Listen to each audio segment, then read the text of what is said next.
Hello, everyone. Welcome to the show. Appreciate you all being here on Thursday night. I hope we'll have a good show and spend some time with you all.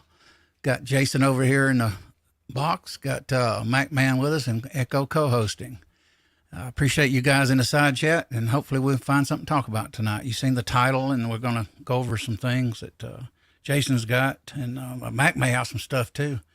He is in that Gun of the Month club. I got to laugh about that one. I actually did a comment earlier, Mac, on you, and says I need to join that Gun of the Month club in one of Yeah. Mac's videos. Yeah, I did that this evening. I figured you'd see it. Did you see it yet, Mac? I'm not. I'm going. I did see it pop up my screen. I haven't answered it yet because I'm. I did it on I did it on Rumble. That's probably why. Yeah, I haven't gone in and answered it yet, but I have seen it. Anyway, pleasure having you. You all hope you all have excuse me. As even Elvis Presley said, he stutters. Apparently I stutter. But anyway, go ahead, Echo. Take us off. Get us out here. Ladies and gentlemen, welcome to the show tonight, and glad to have you in the side chat. I see some people that I know, Andy, I see Andre, I see Jason, and a few others. I thought you were blind, man. Well, I'm seeing pretty good tonight. Yeah. So I'm doing better.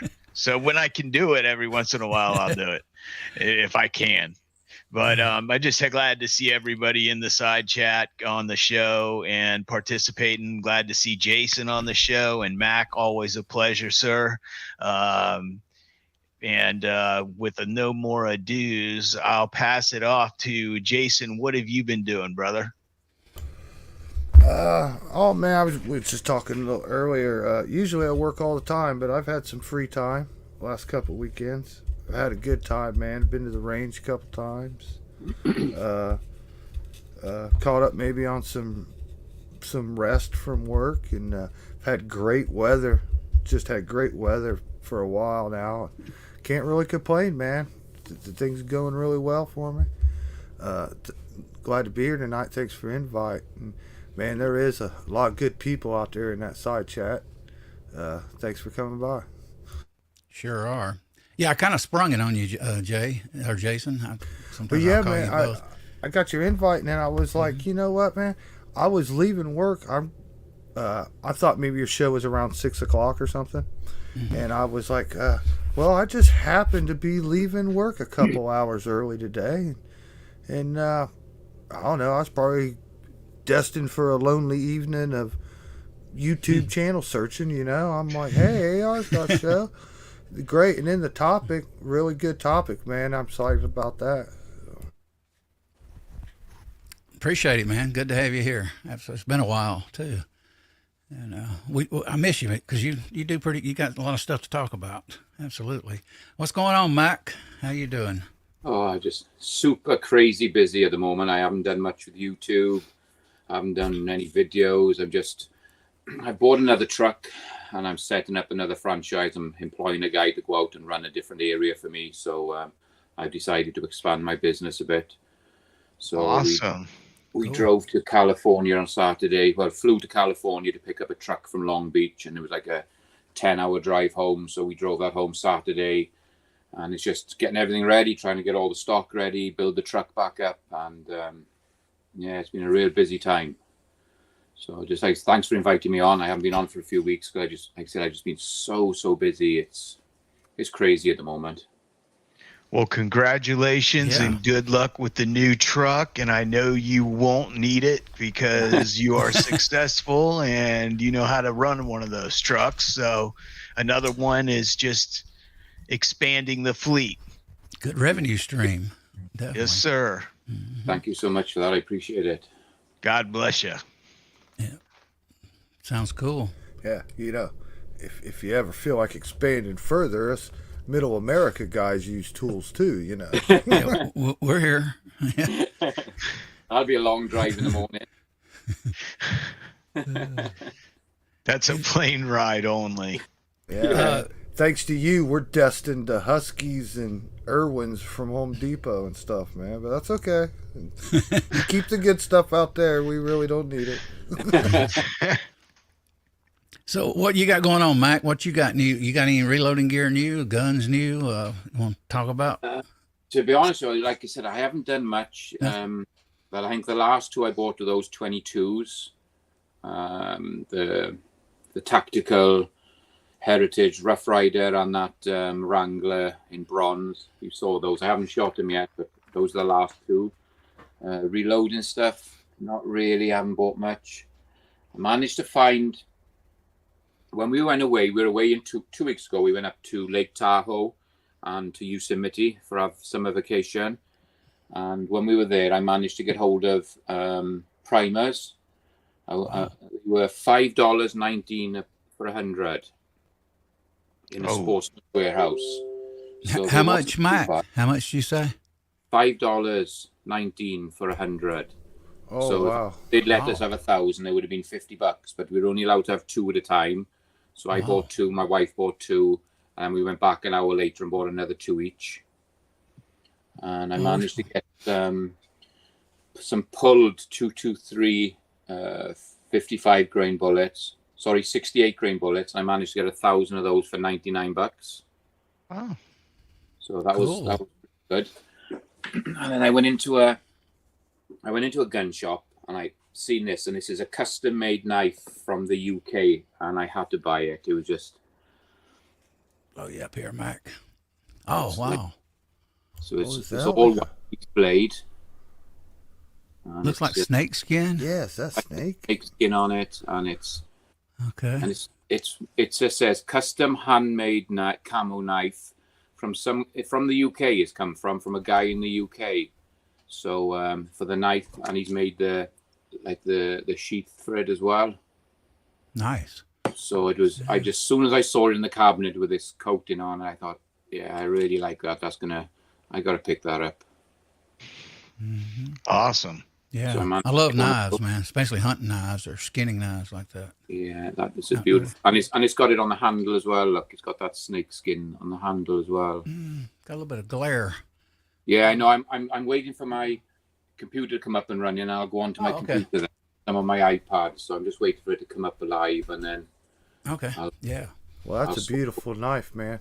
I don't know you. how unusual that is on the blade, but I haven't really seen it. That's pretty cool. Yeah, I love those outdoor fixed blade knives. I want me. I've been looking at. I was trying to think the name. Was it not Tops? What's the name of that thing? Echo or Jay? Gosh, they're really expensive. They're like $200 a piece. Got Bark River. A lot of people hadn't heard of Bark River. Bark River makes handmade knives. Boy, they're $200 to $400 to $500. I think they're made in the USA. And there's Tops knives. Are they Tops? I'll have to look it up, guys. Sorry, I can't remember it right now.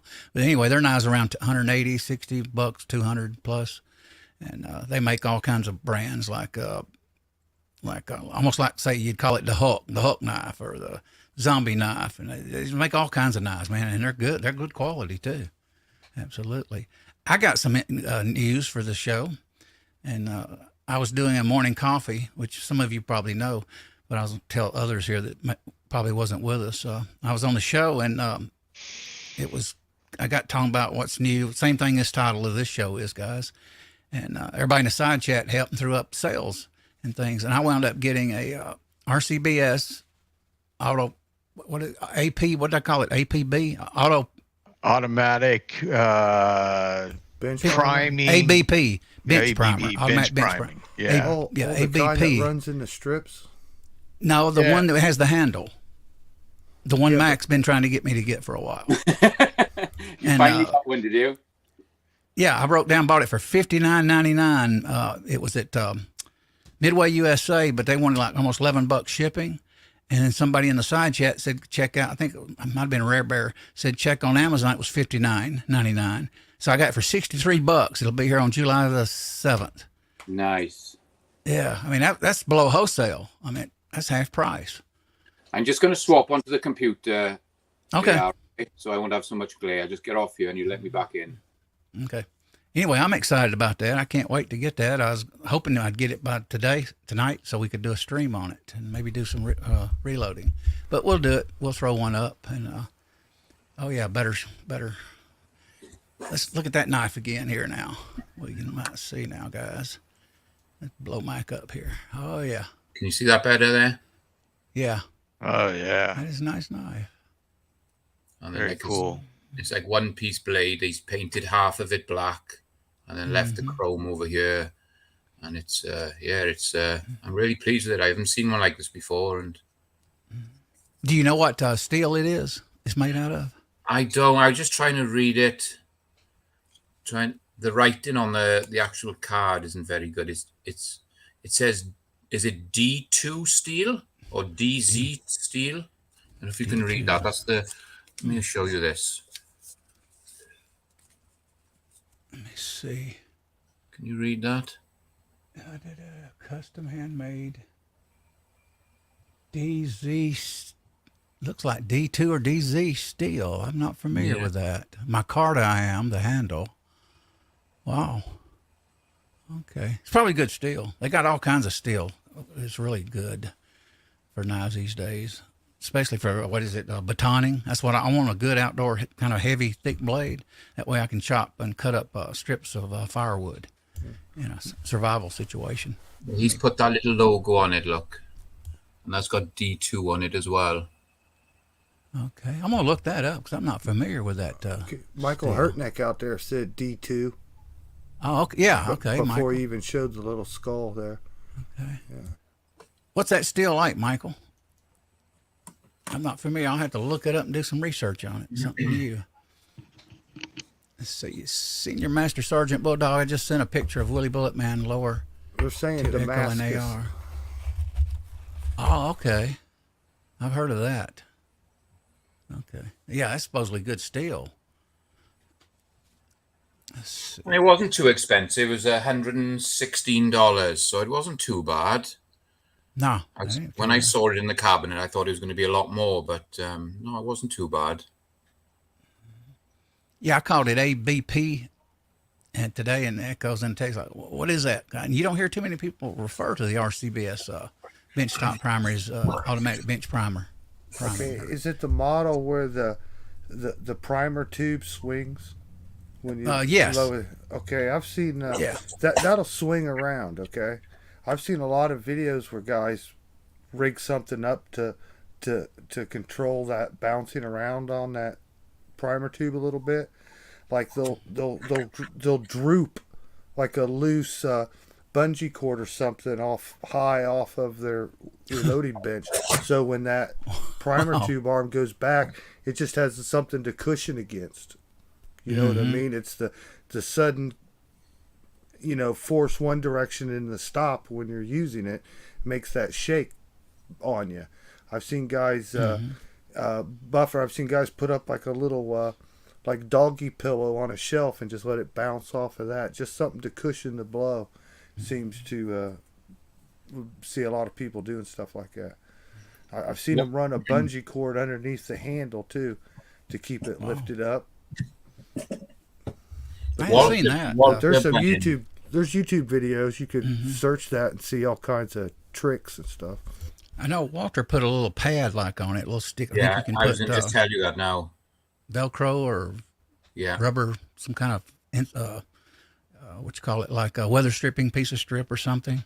What have you got, Mac, on yours? Did you? I've got nothing at the moment. It just bounces, but I need to get hold of some of those little sticky pads that Walter told me to get, and I'm going to put 2 on there just to see if that'll stop that bounce.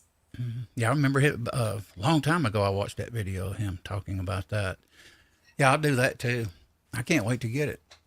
And it holds, 100 rounds of primers, right, Mac? In a tube? It'll hold 100 primers, and what's nice about it, when you actually push down on it, there's always a positive stop. You can actually feel that primer come into a dead stop, and they all seem to be very, very consistent. It's a really nice priming tool. And it's usually $100 and some too, so you cannot beat that at all. Yeah, you had a bargain. Yeah, I seen. I went, whoa. I think the cheapest I've seen it, $99, maybe. even in the holidays. Now I've seen that. It seemed like a week or two before Father's Day, a lot of RCBS stuff went on very good sales, especially through Midway.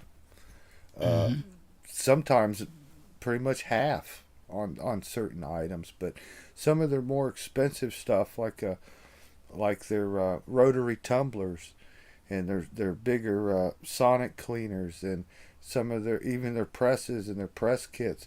I mean, they were almost $100 off on a $200 item.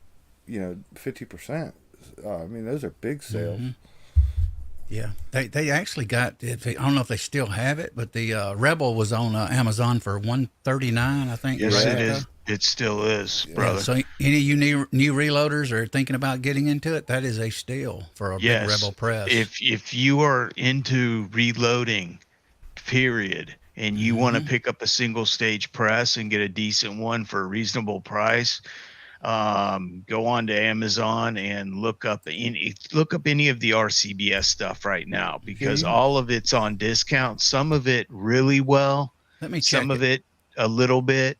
And but I was able to find a couple of things for Guns and Barbecue that he's looking to get into reloading, and I'm going to help him get into that.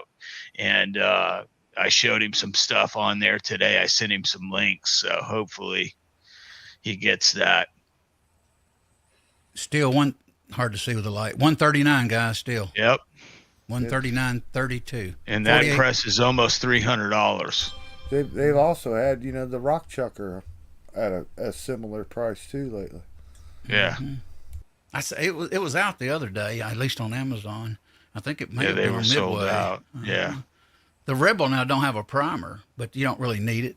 And it's also heavier than the Rock Chucker, they say. The Rebel is. I would definitely get it if I didn't have my Big Boss 2 here. I definitely would. I mean, that's almost 50% off, guys, to get a press. Who would thought that during the 4 years, if you know what I mean? Let me get this thing off. Look like an idiot. Anyway, they got some good sales out there. Haven't never heard anything bad yet about that Rebel. I haven't either. I wonder where them things are being made at now. Did you look into it, Echo, a while back? Find out where Summit and all them are being built? Don't ask questions you don't want to know the answer.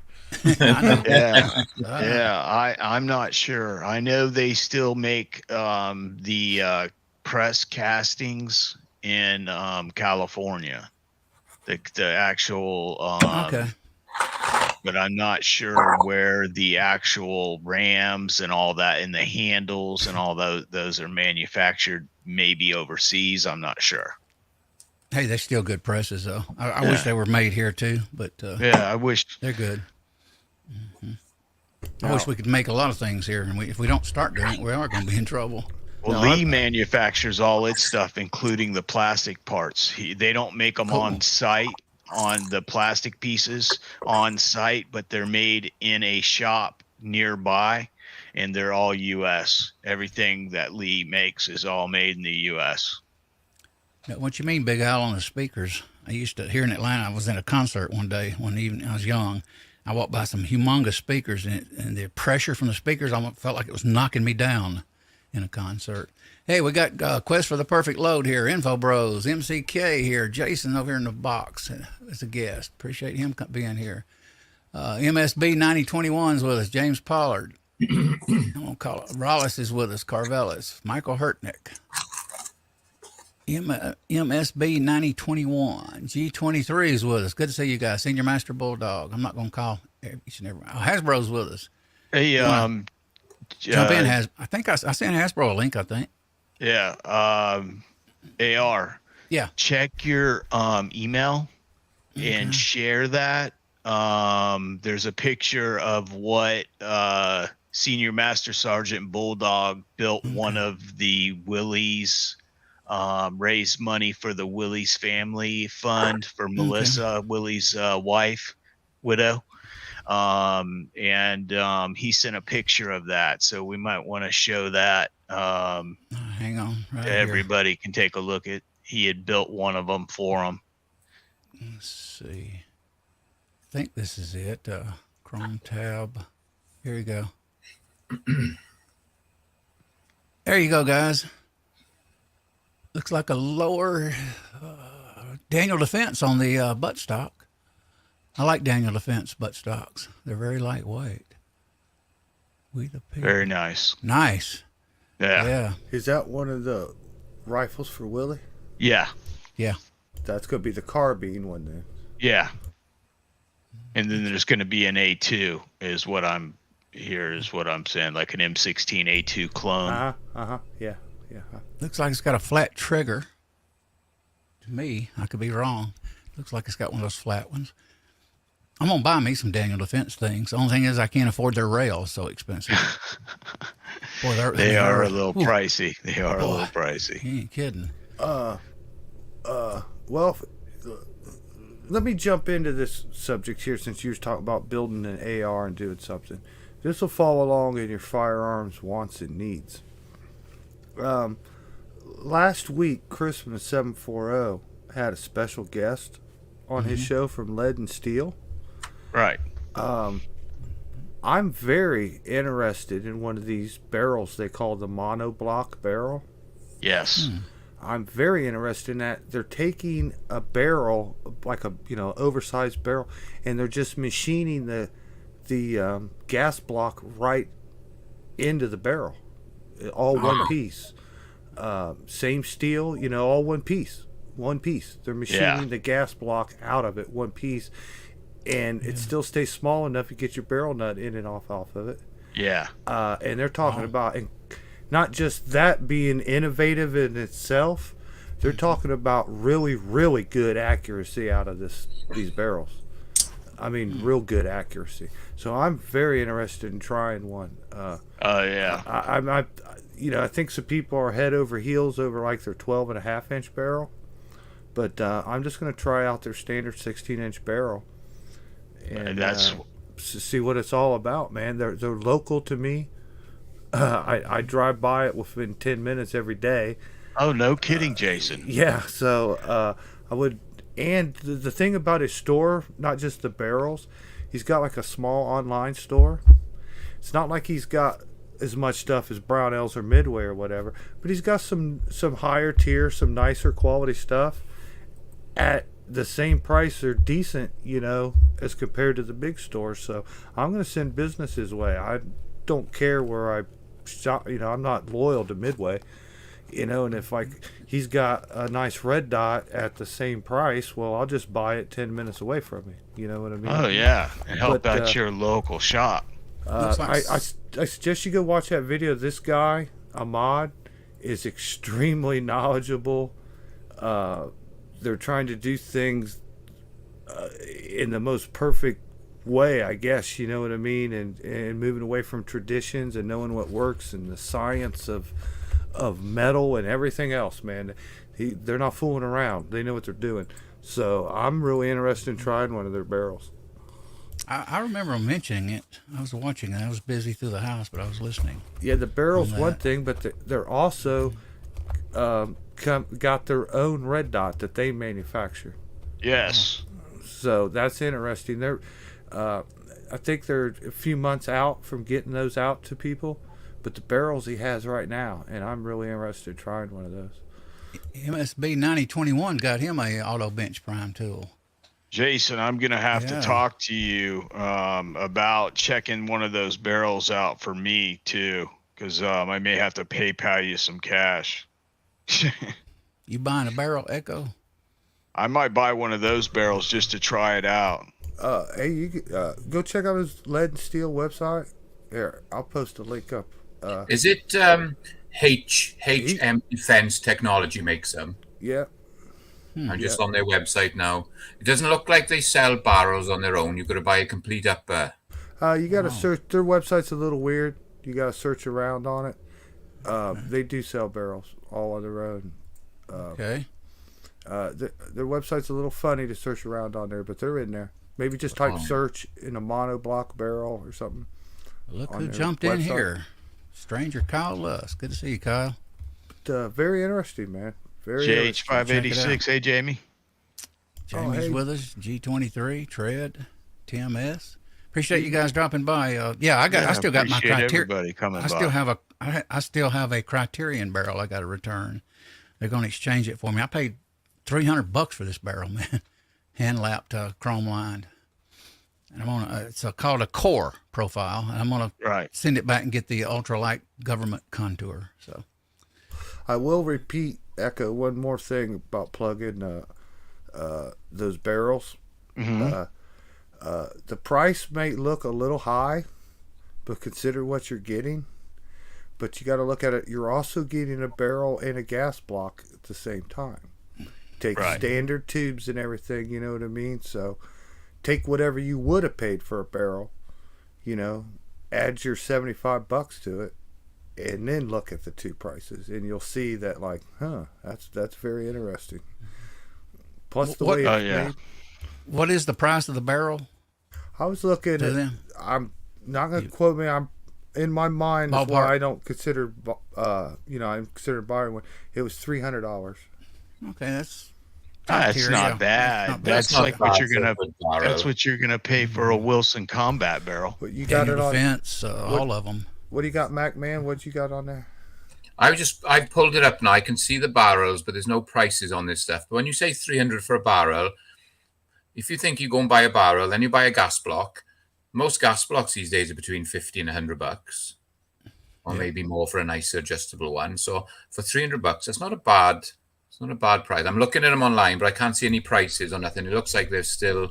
They might be a little higher, maybe not much more than that. But you gotta understand what they're going through.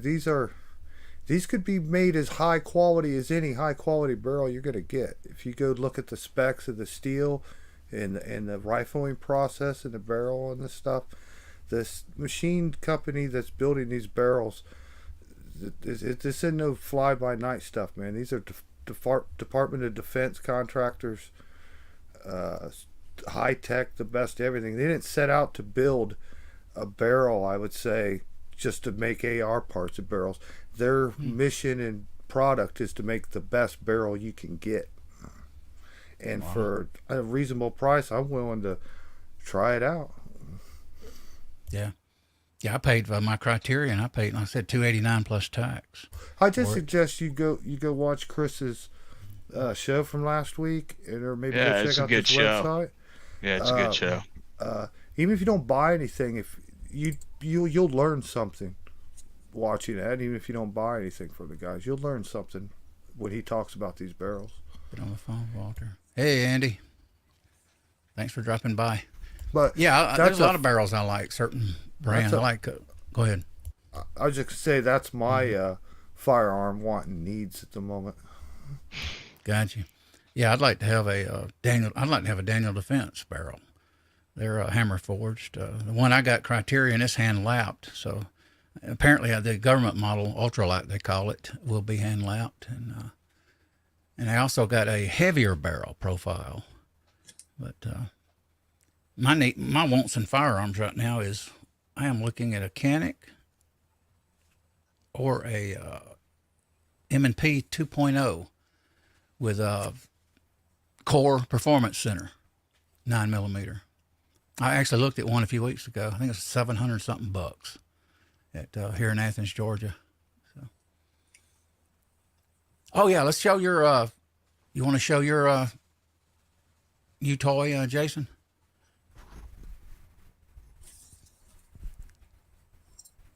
Hey, Jason. Yeah. Sorry, man. I can't get to the mute button. Yeah, I've been showing it off on those shows all week, man. Give me just a second. I'll pull it up. Yeah, we'll show it. Yeah, check out his new thing.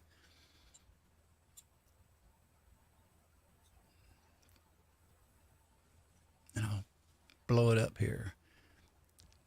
What's going on, Hasbro? What's going on, brother? Here we go. Look at that, guys. Colt Gold Cup. Is it on the screen? Oh, I've frozen it. Yeah. I think it's frozen. We're all frozen. Oh, there it is. Oh yeah, it's the Gold Cup trophy. That's sweet. I just really love everything about this pistol. It fits really well. Like we were talking about the undercut on this trigger guard. Mm-hmm.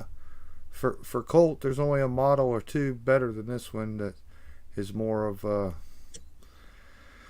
more combat or tactical, I'd say, oriented pistol. But this is a nice one, man. I got her all cleaned and polished up, and this is a sweet gun. They did a wonderful job on the fit and finish on this pistol. Adjustable sights too, right? Looks like. Yeah, it's got adjustable sights. Yeah. Got the mag. Yeah, I had a gold. What is it? A Gold Cup national match. What are they running these days? Yeah, I got one of those too. We just fired my Gold Cup national match, the black one of this. Right. I just shot it on Father's Day for the first time. Oh, tack congratulations. driver. Yes. You shoot right through the same holes with that gun right out of the box. Not just me. Chris again from the 740 and his son both just tore it up with that gun. His son pegged up on a like a Dirty Bird targets that I had, black ring with a red bullseye.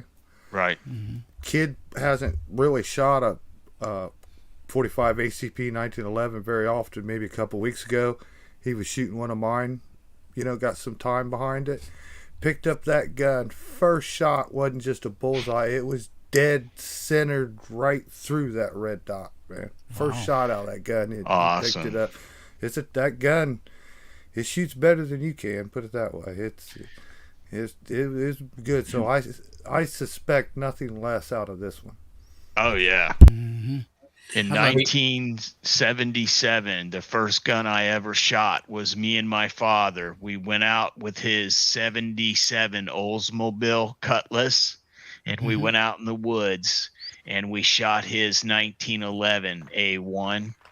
And I was shooting soda cans, the kind that when you had popped the lid, you peeled the the tab all the way off, and we were drinking them and then shooting them, and we were popping cans, and that was my first time ever firing a handgun. Was in '79, I think 79 79. Hey Jay, I don't think that gun is going to fit your hand, so I think just pop it in the post and send it. I send you my address now. Matt, actually, it's I have a lot of other nice 1911s from Colt too that have that similar undercut. There's something about this gun; it fits and feels better than normal. Maybe it's the wide trigger on it, but that gun just melts in your hand fantastic. I don't know how to explain it, but there's a definitely difference between picking up that gun and, even though I love them too, picking up a Ruger 1911. Oh yeah, there's a night and day difference, man. There really is, and there's a night and day difference on the target also. And I'm not bad mouthing a Ruger. There's a reason why there's a little bit better 1911 and there's a little bit more expensive 1911. There's just a reason why, Right. Mac, don't you have a 1911 and 10 millimeter Ronin? Yeah, I got a Kimber though. Oh, and I got the Colt Delta Elite FDE in 10 mil. Yeah. And then I got a Kimber 1911 in 10 mil as well. Wow. Yeah. How do you like it? They're amazing shooters. I've never owned Kimbers up until a couple of months ago, and I ended up buying 3 of them. And they've got to be the best shooting. I think they shoot better than the Colt. I've got a question, even for the side chat, a topic. Every time we mention Kimber, especially in these streams, everybody goes, "Oh, their slides are not forged. They're no good, or they're not forged." What's going on with Kimber on that? Are their slides right and good, or are they just not forging them? What's the story? Anybody know? I know everybody. They're not a forged slide. They're not forged frame or slide. Does it really matter though? That's my question. I mean, if you're going to be a heavy shooter, it matters. I have actually wore out a Kimber slide before on a all steel stainless steel gun. Within about 16,000 rounds through it, and the slide got very sloppy on it. I have a Springfield range officer stainless steel. It's forged, if I'm correct on that, and I like it. But I like Kimber though. They got a lot of cool guns. They got one that's kind of got Cerakote on it. It's got some kind of they make a nice kind of special product. gun. Mm-hmm. They make a nice product. They make a nice gun. It's just, I mean, if you're going to be a volume shooter or a competition shooter, you're going to want a forged, at least a forged frame. Well, Kimber and Colt, for that matter, maybe not on the price wise of the lowest models, but Kimber has good guns. You can't really judge Kimber by that $800 custom 2 gun. You know what I mean? Yeah. They're normal to better stuff that's $1,300, $1,400, $1,500, $1,600, $1,700. Those are fantastic pistols. You know, I just, you know, I'm not gonna hype up their, you know, like I said, sub $800-$900 gun, because we're not really comparing apples to apples, really. Right. You know, but don't let those guns fool you on the Kimber. Especially some of the special models or limited edition models that Kimber comes out with. Yeah, I've seen some of those. Yeah. Yeah, James Pollard says lots of factory guns shoot great. It's luck of the draw. Yeah, I agree with that. You'll get a factory sometimes, it'll be just you like it. It just works. And you also got to remember, when a lot of people do reviews, they're doing a review of sample size of 1. So that's what I always got to put in my mind. You know, they have gotten a bad gun? Of course they could have, because in manufacturing, you've got certain ones that are going to be tighter specs, ones that are looser specs, but still pass the inspection. And then you're going to have ones that don't pass the inspection and fail. And those will be the ones they pull. But you always run the risk, and when you're making large batches of guns, or anything for that matter, of making one that's not quite what it should be. Mm-hmm. One metal gun I want that I think about, and that's the CZ. I was impressed with it last year, or a couple of years ago. Wow. I like the 75, just the original. What do they call that? I call it a gas pedal. What's that thing you rest your thumb on? That's that is nice. For some reason I call it gas pedal. I don't know where I got that from, either online or something. Yeah, CZ's, I don't have any. I need to get one, but I'm impressed with their little, you know, $1,500, $1,600, $1,700 range competition guns, man. The single action guns, their shadows, and the ones a step or two above the shadows. Yeah, those guns look impressive to me. Yeah. Wow. Hey, we got new Texicans in the side chat. Good to see you, new Texicans. Been a while. On, brother. Said he's on the road, may not have a signal. Appreciate you dropping in, brother. Yeah, be careful out there. Mm-hmm. Yeah, I got those. I got that CZ. I got the CZ both in 9mm. One's the Shadow 2 orange, which is a double action, and I've also got the TSO, the Tactical Sport orange, and that's a single action, and those are amazing pistols. How do they seem better to you? Do you like them better than 1911s? Do they handle better or more accurate? Curious. CZs are a very accurate gun. They shoot really well, but they're just two different guns. It's just accuracy on them are all with the ones that I've got, because I got a couple of nice ones here, and they all shoot really well. I've got that Kimber 45 ACP, and it's I think it's the Soldier Edition, limited edition one, and that is unbelievable. That's probably the best pistol I've got for shooting really small groups, and it's the Hero Edition is called. Oh, okay, yeah. It's miles ahead of any other pistol I shoot. It's unbelievable. Cool. I think the thing about 1911 is, you kind of almost don't know what you don't know, and if you got like any 1911, like a Ruger 1911, or a Kimber or even a Rock Island or whatever. If you like that gun and you love it, you've gotten into the 1911 fever, so to speak. Yep. You could love everything about it, but you don't know till like you get a couple other 1911s or a couple other different brands, and you start to see quality here and maybe less quality there. Until you experience multiples of them, you really don't know. You could fall in love with every single one, and you should, but it's not until you experience other ones. Then I think every 1911 buyer is like a buyer experience. Maybe every buyer might look for something a little different than other ones.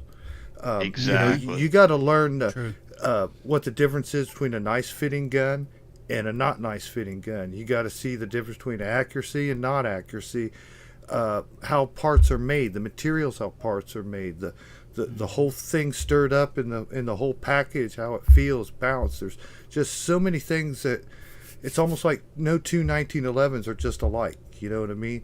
And if you're a real buyer and a real shopper and you're excited about this particular firearm, there'll be certain details of that gun that are standing out to you that you notice that probably somebody else wouldn't.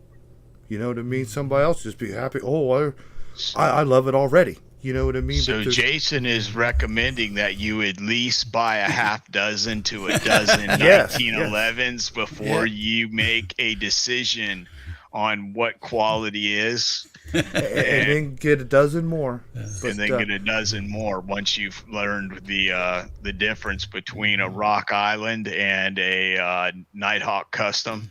Well, then we'll get you everything in between. Well, you can't become a rocket scientist without going to school. You know what I mean? I bought a Springfield 1911 9mm a few years ago. That slide felt like butter. It got stolen. Oh, man, I couldn't believe it. And having a credit card, I went, I'm not going to sit here for days without another 1911. So I went to Athens in a gun store, and they had two of them there. And I reached and I said, I want to see them. And I checked them. One slide was you could shake your hand and you could hear it knock. The other one I bought. You couldn't hear it knock. It was, it's got a little play, but only a little. Boy, it's like butter. So I bought the two of them. That was almost $2,000 time I did that. But I had to do it because mine got stolen, and I wasn't going to let it be here and be without a gun. And it's got when you do a 1911 frame, if you go with 9mm, you'll have mine's got a match grade barrel on it. And it's a thick barrel, boy, so it's actually heavier than a 1911 45 caliber ACP. A little more heavier on the barrel side. Yeah, it tames that 9mm too. Yeah, and it tames it. Oh, it shoots like I mean, you don't even know you're shooting that thing. And very accurate, too. It's very flat shooting. Mm-hmm. Even, I mentioned it before, my granddaughter actually shot it and actually started hitting things. And I says, it's not because you're so good, it's because you got a good gun. Where they put a Pollard in my hand, I'll miss occasionally. You know, like a 1911, though, it really, I could be a snob about things and, who made yours or whatever. Man, if you like that gun, sometimes even a cheap 1911, what I call a good old blaster, man. You can toss it around a little bit. You know what I mean? You can just shoot the daylights out of it without cleaning it. Just a beater gun, man. Some of those I got are just awful fun. You know what I mean? The investment's low. You don't have to treat it like a princess. Like I said, you can have some fun with it, put some use to it like it wants. So there's really nothing wrong with a basic 1911 that you can just put it to use, That's true. Hey, Walter's with us. Yeah, I have a friend I met years ago. He's got a horse farm not far from me, and he was in the military years ago. And I mentioned it here a few years back. I said, I got a 1911, man, stainless steel. And he goes, them guns are kind of sloppy tolerances, aren't they? And they don't shoot that accurate. When I had them in the military, I didn't particularly like it. And I said, well, they make them a lot different now. They're custom. They handmade, some are. The factory's better quality than they used to be. And I actually showed it to him one day, and he said, man, that gun looks nice. I said, yep, stainless steel and good tight tolerances. He was surprised. But when I go in reverse here, I actually owned one in 1980, bought a Colt government model and I did not like that gun. I didn't like the play in it. Didn't like the way it felt, and I sold it. I think I paid $285 for that Colt government model gun, and it was like I can't remember. It wasn't nickel, but it almost looked like stainless.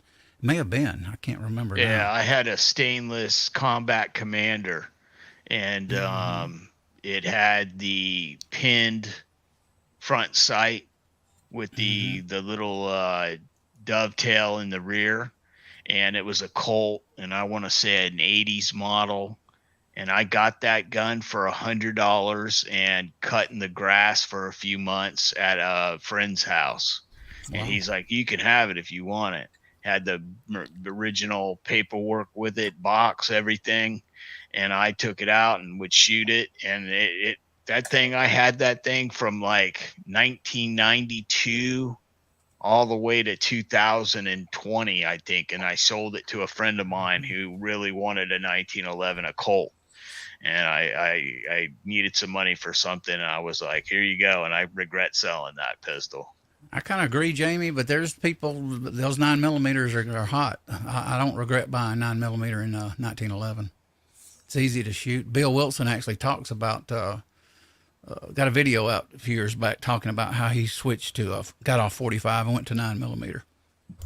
Yeah, well, Bill's an old man now too. Hey, so am I. so a lot of us. I like the 45 ACP. We'll I'd add like to have into 10, that. but I don't really want the 45. We'll add into Bill's little conversation about the 9mm, and boy, he is building some nice X9 guns, though. I will say that. But take into account a little bit, him and Ken Hackathorn have probably shot a couple million 45 ACPs, and they're not young men anymore. So it's kind of a natural progression for them to just suddenly fall in love with 9mm because it's a little easier on them, you know. Yeah, especially a heavier frame. It definitely is. You don't even know you're shooting it. Of course, even the M&P 2.0, my polymer gun, it's really smooth. Yeah, because it flexes. Yeah.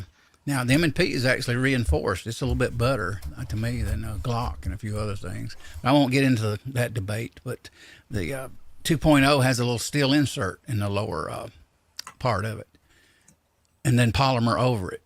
And you can see the steel on the side of it. It's got little square cutouts on it. But I'm impressed. M&P has done a good job over the years and really improved their guns, especially their triggers. Their triggers are a lot better than they used to be. Because I remember I had like 4 or 5 of those early models, and the triggers was gritty.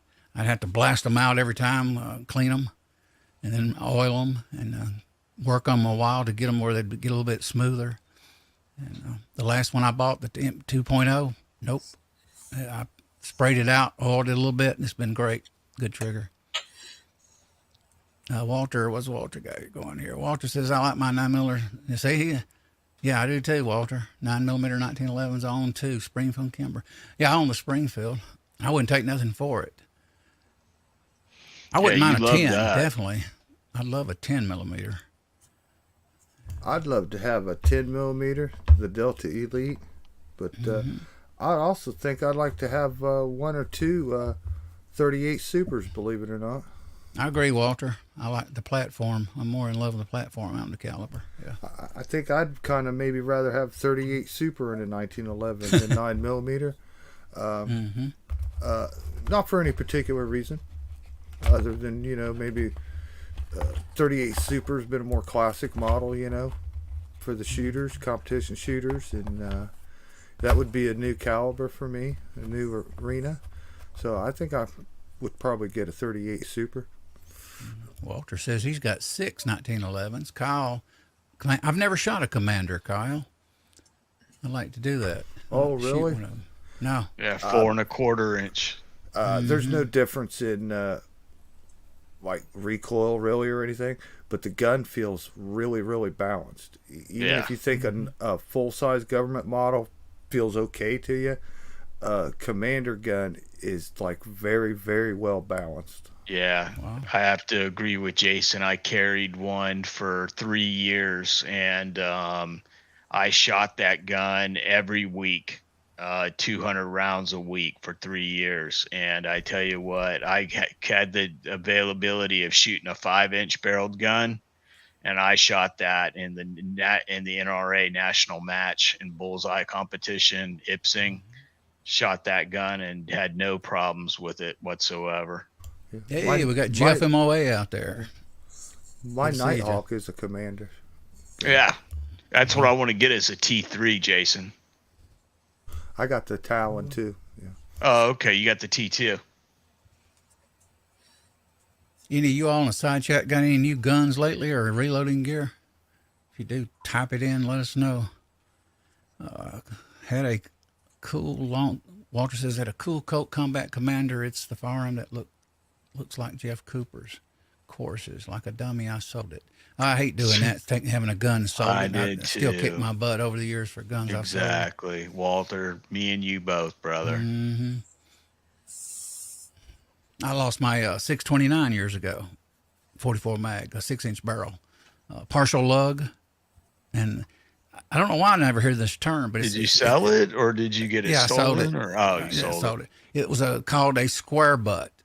Oh yeah. You never hear the square butt word in most people, even when they talk revolvers. But Smith went to the round. Square butt was during the 80s, I think. 80s, probably and the then 70s. Went to the round 60s, in the 70s. 90s. Yeah. Late 80s, 90s. I still have the wood. I still have the wood grips back there. I took it off and put Hogue on it and sold it with the Hogue grips, actually. And man, that Hogue grips, man, I could shoot that thing double action. That 44, boom, boom, boom, boom. It had some of them have what's weird about those guns, some of them have the darker trigger, in the hammer. Mine actually had more of the stainless shade of hammer and trigger on it. Red ramp insert, outline rear. Oh, I love that gun, man. I'd sit and just look at it, almost like you'd look at a sports car. Just sitting, oh, wow. Walter says he's just had a Henry Big Boy in 44 mag. That is a beautiful, beautiful rifle. I got one of them here, and I love them. I got one in 357 and one in 44, and they're just awesome. With a big octagon barrel on them and all that brass on them. They look so nice. Yeah, I like those octagon barrels. They look sexy. I want two rifles. Here's one I want. I want when Ruger does the Marlin, I want a 30-30, probably blue, be fine. I wouldn't mind having a stainless 30-30, but I also want one of the Marlin 44 mag is what I want. Because I actually shot those when I was like 10, 11 years old. And those guns are bad as the bone, boy. They're fun to shoot. Yeah, the two Henrys I got all the brass is all engraved, and it's got that really nice walnut wood on it. Wow. I haven't shot him yet. I pull him out, I take him to the gun range, and I just look at him, I think, I can't shoot him, and I put him back in the bag and take him home. I think I've taken him out 3 times now and brought him back 3 times without shooting him. Gee, if I was over to visit Mike, I would think I was in Gunland. Gunland. Happy Gunland. Guns everywhere. You'd have a good time going over Gun here. world. You'd have a good time. You'd have a good pick of rifles and pistols, and we could go and have a blast out in the desert. Mm-hmm. I love to go out and shoot the different guns like that, one after another. That is fun. James Pollard said, my Henry is too, hang on, let me blow it up so you can read. My Henry is too fancy to shoot. That the wife got me. I'm afraid to scratch it. Yeah, they are nice. Polished. Yeah. I'd like to have a Henry. I'd like the side gate Henry they got out. I'm not really fond of the feed thing on a lot of the guns, not even the old 22s. I do love the Marlin. Was it 66 22? It's a feed tube. I like that. You used to get those Marlins, God, just a few years ago for reduced at $190 something at Walmart. Go try to buy one now, a 22 stainless steel long rifle, and see what it cost you. Yeah, they're built a lot nicer now, though. I remember seeing those Marlins, and that was when Remington was building them. And sometimes the stock wouldn't match the forearm wood. Be out of like 2 different types of color of wood, and it was horrible. I've even seen when Remington got a hold of Marlin, I even seen go in the store and I would touch the front the handguard, and it would be loose. It just sat there and rattle. And I go, oh, ain't no way I'm buying that gun, man. Yeah, I looked over more than a few times Remington Marlin, and did not like the checkering on the stock. Oh yeah, where it didn't match the other side. Yeah, well, just light, really lightly Very done light. in areas, and just not liking not a good match between your grip and the foregrip on them. It was the wood that just drew up my eye instantly on them, and instantly no, you know what I mean? Because I have some real Marlins, some JM Marlins, and there was a difference. But I will say I did see some Remington Marlins there toward the end of my store that were nice, though, had good wood, and things seemed nice on them. But I also seen a lot a few years before that were just if it was better I'd have bought it, but it just wasn't. Didn't Remington, weren't they producing the Marlins even around 2010 to 2014, something like that? I was thinking, because I bought a Marlin somewhere in that time frame. I bought the 336C, and it had the black walnut, very good quality, good checkering, 35 Remington. That gun was nice. I paid $500-something for that thing, brand new. Never even shot it. Wound up trading it for some other guns. And one reason, because I couldn't find brass to reload it hardly. I decided I'll just go with 30-30. But thinking of printing the new 22 long rifle lever action. I'm seeing those now lately in Athens. A lot of 22 long rifle lever guns. They're out there quite a bit. The Henrys are nice. Mm-hmm. Yeah, they are. I'd love to have one. Let's see. Senior Master Bulldog Day, he picked up a SIG 320 and some PSA lowers. Cool. Yeah, I love my 30-30 lever guns, man. I got some Winchesters, and well, any of them really, but a Winchester's a very thin, small, lightweight gun. They really are. And that 20-inch barrel, it doesn't seem long because of the way the gun's made. It's not like a 20-inch AR, you know what I mean? Right. They're a small gun. 30-30 knock you a nice wallop out of one of those guns, man. If you don't have that stock where you need it to be, you're not going to just go to the range and crack off 130 30s and not feel it. Yeah. You're going to feel, you're going to get about 15 and go home with 5 in the box. You know what I mean? Yeah, they're good guns. I've shot both 30-30 and the 35. 35 really got some thump, boy. Ooh. My brother bought a J model. I mentioned this several times, and I'll bring it up again. He bought a J model here a few years ago in Athens for, I think, 250 plus tax, guys. Good condition with a scope for $250. J stamp. 35 Remington. I still have actually 2 boxes of ammo here that I've been trying to sell him, and I can't get him to get off his cheapness to buy the rounds from me. So, I got a angle eject Winchester too, a modern when they were made by Herstal. I got anyways. In the Winchester guys, the angle eject ones, people cry ain't a real Winchester. I get it. I was shooting it in my friend's backyard after I just got it, and was just playing around with it, and I was kind of goofing off, and I don't know if I think I was because I was wanting my brass back. You know what I mean? I might have been tilting the gun some when I was doing the lever action. I'd bring it down, about waist high, and do it, taking my time, and like at least maybe 3 times, but I know twice on just one magazine tube that I was shooting.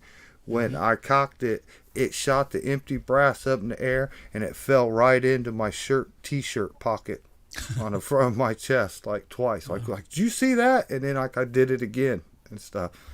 Don't know how, but I remember that day with that Winchester. People talk about it, say, hell, that thing ejects them right into your pocket. You don't even have to pick them up. I had one used one I got from my brother back, I think, around 1980. I ended up selling it. It was a good, nice Winchester. I look back on it, I wish I still had it. Winchesters were light. They felt light. compared to yeah, they're Marlin. very small, lightweight guns. Mm-hmm. They are Good horse scabbard guns, they say. But I like Marlin. I always like the weight of them, and I like the way that they used to build them at one time. and nothing like the Marlins or the Winchesters or even a Henry or whatever, a lever gun. Man, that's a nice. It's a short barrel like I was hitting at before, but man, when you pull it up on the sights, man, you got that nice long barrel. I mean, them guns just get it done, man. Yep, more deer taken with a 30-30 over the years lever guns than any gun in America. Absolutely. I can see James Pollard just said 45 Colt is fun to shoot in a lever action gun. Oh, That's yeah. probably going to be the next gun I buy is going to be a 45 Colt lever. I actually seen one of those guys during COVID, or right before COVID, right around there, a 45 lever coat here in Georgia. Brand new. One of them Marlin. one of them old brass Henrys in 45 Colt would be very nice. I think that's going to be my next purchase. I'm not that familiar. Can you load that 45 coat where it's fairly hot, close to the 44 Magnum? 1,200 feet per second. 1200. Okay. And the 44 mag would be faster than that, wouldn't it? Well, yeah, but you're Yeah. you're looking at usually a 230 grain, 220 grain bullet. Mm-hmm. Versus Yeah. a 240. The 45 Colt is much mellower than the 45 mag, Yeah. isn't it? Yeah, 44 mag. yeah. I love the 44 mag. What is that Marlin called? 1800 something? What is it? The model of that 44 mag, the Marlin. 18 something, they say. I can't remember right now. What, the 1898? Is it 1898? I think so. I'm not sure though, 100%. I'm not a real I'm big not either. lever guy. I've owned a couple of Winchester Model 94s, and I've Yeah. held a bunch of Marlins before over the years. My first new rifle was a Marlin gold trigger. Marlin in 1975. I was still in my early 20s, and man, I loved that rifle. Wow. Back then, you know how much a box of ammo cost for that, guys? 20 rounds, 100. I think 150 grain. Take a guess. 1975. Oh, excuse me. $7.50. $5. Yeah. $5 friggin' dollars. Box of ammo. That's amazing. You could actually buy 3 or 4 boxes and go shoot.